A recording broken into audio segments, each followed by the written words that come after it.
Hi മക്കളെ, അങ്ങനെ നമ്മൾ കാത്തിരുന്ന JEEന്റെ ഫസ്റ്റ് ഫേസ് എക്സാമിലേക്ക് ഇനി കുറച്ച് ദിവസത്തെ ദൂരം മാത്രമേ ഉള്ളൂ അല്ലേ. ഈ വരുന്ന 21-ന് നമ്മുടെ ഫസ്റ്റ് ഫേസ് എക്സാം ആരംഭിക്കുകയാണ്. അപ്പോൾ ആൾറെഡി അഡ്മിറ്റ് കാർഡൊക്കെ നിങ്ങൾ എടുത്തിട്ടുണ്ടാവുമെന്ന് എനിക്കറിയാം. 21, 22, 23, 24 തീയതികളിലുള്ള എക്സാമുകൾ എഴുതാൻ പോകുന്ന ആളുകൾക്കുള്ള അഡ്മിറ്റ് കാർഡ് കഴിഞ്ഞ ദിവസം NTAയുടെ ഒഫീഷ്യൽ വെബ്സൈറ്റിൽ റിലീസ് ചെയ്ത വിവരം നിങ്ങൾ എല്ലാവരും അറിഞ്ഞിട്ടുണ്ടാവും. അതെല്ലാവരും ഡൗൺലോഡ് ചെയ്തെടുത്തിട്ടുണ്ടാവുമെന്ന് എനിക്കറിയാം. അപ്പോൾ ഞാനിന്ന് വന്നത് നമ്മുടെ ഡ്രസ് കോഡുമായി ബന്ധപ്പെട്ട ചില കാര്യങ്ങൾ നിങ്ങളൊന്ന് ഓർമ്മിപ്പിക്കാൻ വേണ്ടിയാണ്. അപ്പോൾ JEE നമ്മൾ പോകുന്ന സമയത്ത് നമുക്കറിയാം, ഏത് കോമ്പറ്റേറ്റീവ് പരീക്ഷയ്ക്ക് പോകുമ്പോഴും നമ്മളെപ്പോഴും പറയുന്ന കാര്യങ്ങൾ ഏറ്റവും സിമ്പിളായിട്ടുള്ള വസ്ത്രങ്ങൾ ധരിക്കുക, ഏറ്റവും സിമ്പിളായ ഡ്രസ്സുകൾ ധരിക്കുക എന്നുള്ളതാണ്. ഓക്കെ, വലിയ ആർഭാടങ്ങളൊന്നും ഇല്ലാത്ത വലിയ എന്താ പറയുക, അപ്പോൾ നമ്മൾ പാൻറ്റൊക്കെ യൂസ് ചെയ്യുന്ന സമയത്ത് ഒരുപാട് പോക്കറ്റ്സ് ഒന്നും ഇല്ലാത്ത പാൻറ്റുകൾ യൂസ് ചെയ്യുക. അതുപോലെ തന്നെ വലിയ ബട്ടൺസ് ഇല്ലാത്ത ഡ്രസ്സുകൾ യൂസ് ചെയ്യുക. അതിപ്പോൾ ആൺകുട്ടികളാണെങ്കിലും പെൺകുട്ടികളാണെങ്കിലും ഞാൻ എപ്പോഴും പറയാം, ഒരു സിമ്പിൾ ടീഷർട്ടും ഒരു സാധാരണ ട്രാക്ക് സൂട്ട് പോലത്തെ ഒരു സാധാരണ പാൻറ്റും ഇട്ട് പോകണം എന്നാണ് ഞാൻ എപ്പോഴും പറയാം. ഓക്കെ, അതെല്ലാം നിങ്ങൾക്ക് ജീൻസ് ഉപയോഗിക്കണമെങ്കിൽ ജീൻസ് ഉപയോഗിക്കാം. പക്ഷേ നേരത്തെ പറഞ്ഞ കാര്യങ്ങൾ മനസ്സിൽ എപ്പോഴും ഉണ്ടാവണം. ഒരുപാട് പോക്കറ്റ്സുള്ള കാർഗോ പാൻസ് പോലുള്ള പാൻറ്റുകളൊന്നും യൂസ് ചെയ്യാതിരിക്കുക. വലിയ ബട്ടൺസ് ഉള്ള ഡ്രസ്സുകൾ ഒഴിവാക്കുക പരമാവധി. എപ്പോഴും സിമ്പിളായിട്ട് ഡ്രസ്സ് ചെയ്യുക കേട്ടോ. ആൻഡ് അതിനൊപ്പം പറയേണ്ട ഒരു കാര്യം, നമ്മളിപ്പോൾ ഫുൾ സ്ലീവ് ആയിട്ടുള്ള ഡ്രസ്സുകൾ പരമാവധി ഒഴിവാക്കുന്നതാണ് നല്ലത്. ഹാഫ് സ്ലീവ് ഡ്രസ്സുകളാണ് എപ്പോഴും നമ്മൾ പ്രിഫർ ചെയ്യുന്നത്. അതൊന്ന് ഓർത്ത് വെക്കുക നിങ്ങൾ. രണ്ടാമത്തെ കാര്യം എന്ന് പറയുന്നത് ചെരുപ്പിൻ്റെ കാര്യമാണ്. അപ്പോൾ നമ്മളെല്ലാവരും മിക്കവാറും പുറത്തൊക്കെ പോകുന്ന സമയത്ത് ഷൂ ഇട്ട് പോകുന്ന ആളുകളാണ് അല്ലേ. പരമാവധി നമ്മൾ ഷൂ ഒഴിവാക്കുന്നതായിരിക്കും നല്ലത്. ഒരു സിമ്പിൾ ചെപ്പൽ യൂസ് ചെയ്യുക.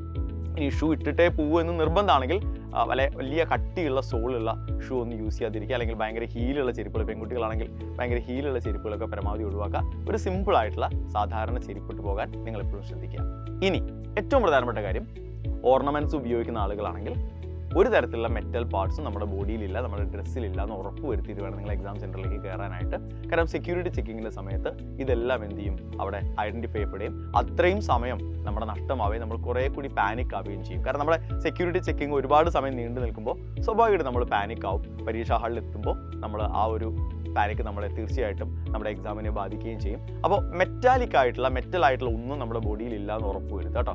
ബെൽറ്റ്, അതുപോലെ തന്നെ പേഴ്സിൽ എന്തെങ്കിലും മെറ്റാലിക് ആയിട്ടുള്ള സംഗതികളുണ്ടെങ്കിൽ അത്, ആൻഡ് വാച്ച്. ഏറ്റവും പ്രധാനപ്പെട്ട കാര്യം, വാച്ച് നിങ്ങൾ ഒരു തരത്തിലും കൊണ്ടുപോകേണ്ടതില്ല എന്നുള്ളതാണ്. കാരണം കമ്പ്യൂട്ടർ ബേസ്ഡ് എക്സാം ആണ്. അപ്പോൾ സമയം അറിയാൻ വേറെ പ്രത്യേകിച്ചൊരു ഡിവൈസിൻ്റെ ആവശ്യമില്ല. അപ്പോൾ വാച്ചുകൾ ഒഴിവാക്കുക. എല്ലാ തരം മെറ്റാലിക് സംഗതികളും ബോഡിയിലില്ല എന്ന് ഉറപ്പ് വരുത്തുക. ഓർണമെൻറ്റ്സ്, മോതിരം, മാല, കമ്മൽ, അങ്ങനത്തെ സാധനങ്ങളെല്ലാം പരമാവധി ഒഴിവാക്കുന്നതായിരിക്കും എപ്പോഴും നല്ലത്.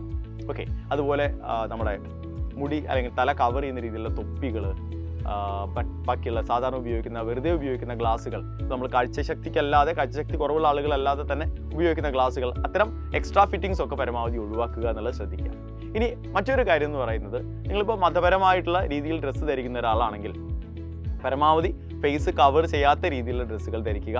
ഇനി അതല്ല എങ്കിൽ നിങ്ങൾ എന്ത് ചെയ്യണം, കുറച്ചുകൂടി നേരത്തെ അവിടെ സെക്യൂരിറ്റി ചെക്കിങ്ങിന് വേണ്ടി കുറച്ചുകൂടി നേരത്തെ, ആൾമോസ്റ്റ് ഒരു 1 hour മുമ്പെങ്കിലും അവിടെ എത്തുന്നത് നല്ലതായിരിക്കും. കാരണം നേരത്തെ പറഞ്ഞ അതേ കാരണം തന്നെയാണ്, ഒരുപാട് സമയം നമ്മുടെ സെക്യൂരിറ്റി ചെക്കിങ് നടന്നു കഴിയുമ്പോൾ നമ്മൾ ഓട്ടോമാറ്റിക്കലി നമ്മൾ പാനിക് ആവും. അത് നമ്മുടെ പരീക്ഷയെ ഭയങ്കര മോശമായിട്ട് ബാധിക്കുകയും ചെയ്യും. അപ്പോൾ ഡ്രസ് കോഡിൻ്റെ കാര്യങ്ങളാണ് പറഞ്ഞത്.